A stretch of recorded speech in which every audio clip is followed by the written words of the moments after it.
Well, when it comes time to plan for your estate, is putting a will in place good enough? Set it and forget it, right? Well, there's a lot more to estate planning than just putting those documents in place. And today we're going to walk through why estate planning is much more than just that will.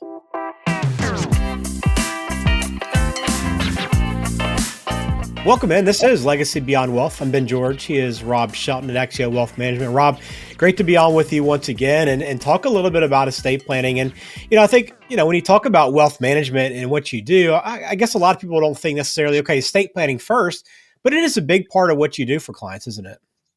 It is. I mean, and that's when we've gone out there and talked with clients, it's usually one of the big five concerns that they have out there, but they usually just sat it on the back burner because they're so busy in their other aspects of life. But one that we definitely want to make sure is addressed. Yeah, and we will do that today. If you have questions, we'd love to hear from you.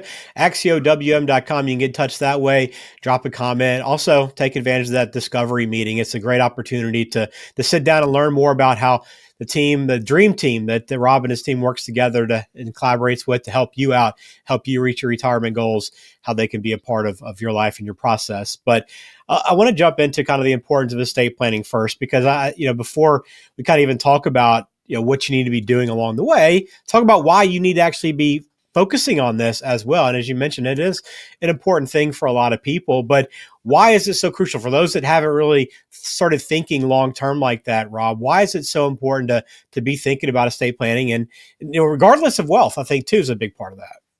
Yeah. As I talk with clients and see what some of their concerns are, things that maybe keep them up at night. Sometimes it's estate planning and other times it's not, right? But I think as we have that discussion, they all mention, well, I would definitely want to be proactive in making sure that that minor children are taken care of with a great guardian, that's one that they've chosen and been proactive in selecting. Others being making sure that the wealth that they pass on isn't taken away through lack of good planning, through taxes or fighting between siblings and things of that nature. Is one of the bigger misconceptions that I need to have a lot of money. I know a lot of people are hesitant to do estate planning if they don't feel like, well, I don't have anything of true value, right? Right? What is so necessary about me getting in here and doing this work and taking the time to sit down and plan this stuff out if I don't have a lot? Yeah, and there is some estate planning that you can do that maybe doesn't even involve a lot of technicality to it. One is just reviewing your beneficiaries. I mean, I remember sitting down with clients and going through their beneficiaries, particularly on their retirement accounts at their employers. A lot of times that's left blank, and the reason being is HR is, for whatever reason, more concerned with getting the account set up than naming a beneficiary, or the client's like, oh, I need to talk to my wife or spouse and I'll get back to that. And they never get back to it.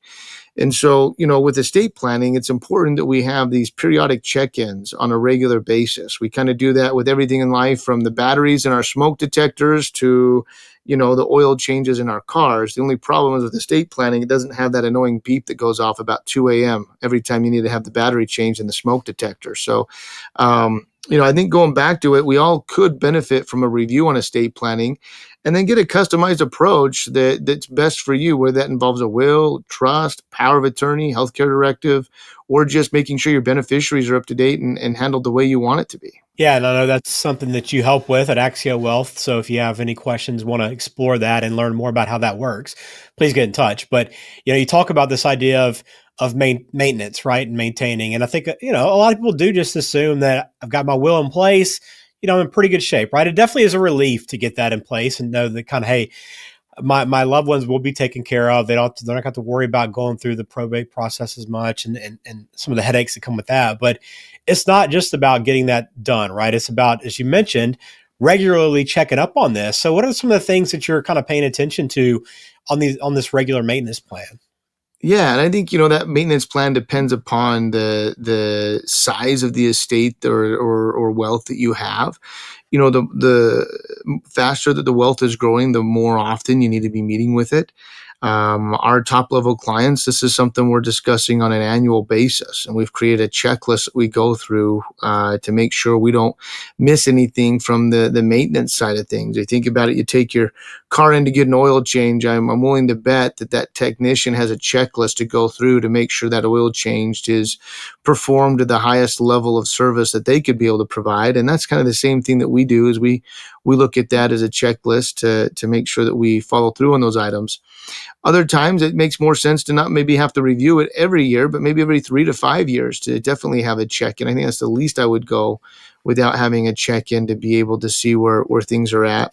And it's not bad to get a second opinion on it. You know, if you have questions and it's been some time, reach out to a professional and ask them for that second opinion and see, what's changed. If anything constant in life, we always hear it is change that takes place. And so we want to make sure that that vehicle of choice that you have or the wishes that you want to have for when you've passed on is actually handled the way that you have intended it to be.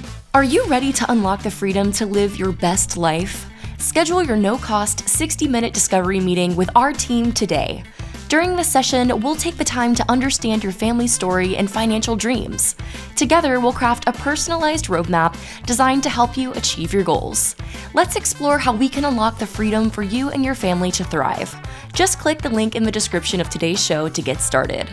Are there any mistakes that you see happen more often than others, Rob, when it comes to estate planning and kind of managing this process? Yeah, I think probably one is the set it and let it go mentality. Just last year, we were meeting with a client and reviewing their situation as we went through the checklist. And they go, we did this 10 years ago and we had the best of intention of ideas. But some of the things and provisions that we put in here, now that our kids are older and more grown up and married and have kids of their own, we can see some of these provisions that we thought were maybe important at the time aren't so much anymore and actually probably more of a hindrance to them than what we want it to be. And so I think that's maybe one of the missteps that's out there is that set it and leave it mentality and not revisiting it. Because if you don't, you might be painting your kids into a corner that they don't have many options, and it's not really what they intended to do to inherit the money and have it work the way that you maybe want it to be with yours as well. All right, very good. Let's talk about the human side of this, the human element, I guess, if you want to put it that way, when it comes to estate planning, because you go beyond, legal documents and a lot of the steps you have to take to get the plan in place. But from a human perspective, how do you incorporate that into this process? If you're someone that has built their estate plan and maybe has your will in place, what does that human side of this look like? Yeah, I'm glad you bring up that human side. You only have to just turn on the news and at least once a week, if not every day, there's reports about, AI that's out there and this artificial intelligence that's being used. And I think it's out there and there's a lot of good things that could come from it. One of the things that I think that maybe it doesn't have the ability to do is have that empathy and that human element and touch. And so being able to go through and talking about the values of the family and discovering what those are and making sure that the plan we put in place lines up with the values is so important. That's another mistake is where we have misalignment between those two. I think the other one is just being able to understand the chemistry of the family. I don't know about you, Ben, but I've never met two families that are exactly the same. And boy, those relationships can be complicated at times.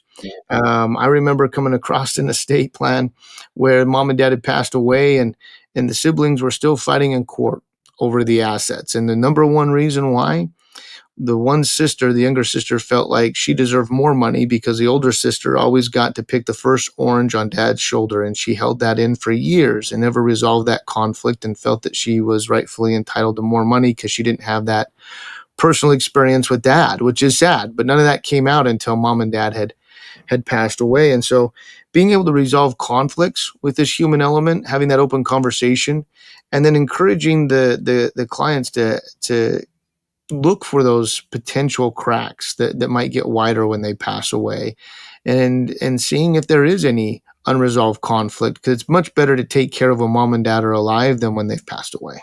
Yeah, no question about it, and I think everyone will be at peace in that situation as well. So let's just kind of wrap up then, Rob. If anybody leaving this episode is trying to get in a better position with their estate plan, or at least making sure, hey, I'm kind of where I need to be. Obviously, I want to sit down and with an advisor and truly look things over, maybe an estate planning attorney as well. But what are some actionable things they can take away from this episode right now and apply to what they're doing? I think the first and foremost is just commit to taking time after this episode to take a few minutes to ponder about what it is you really want to have happen. If it's been some time since you've had that estate plan that's been created, or you're not sure where to start, look for that second opinion with a professional that you trust, that you can be able to go through and evaluate where things are at.